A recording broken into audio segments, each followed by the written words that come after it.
Hi, myself, I am Rahul Sai. I am from Nagashan district. I am currently pursuing Computer of Nutrition in the branch of AID. Today I will attend the Viva. Okay, what is Rhodes theorem? Rhodes theorem states that f of x f naught a to b is a function. F of x is continuous closed interval a comma b, and f of x is differentiable at f of a.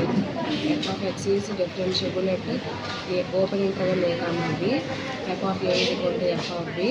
Then there exists c belongs to a comma b. Then f dash c is equal to 0.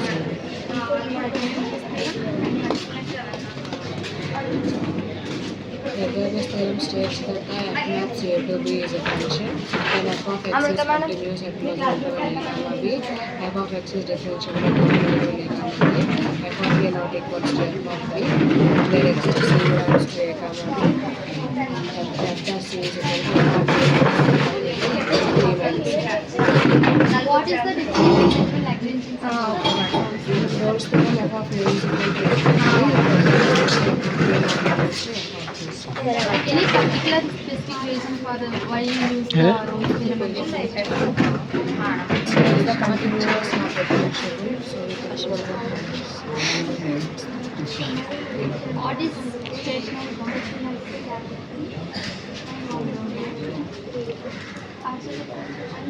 partial differential separate derivation is called partial differential. Separate derivatives అన్నిటిని కలిపి partial differential. దేనికి దానికి What is open interval and closed? open interval means excluding the value, closed interval means including the value.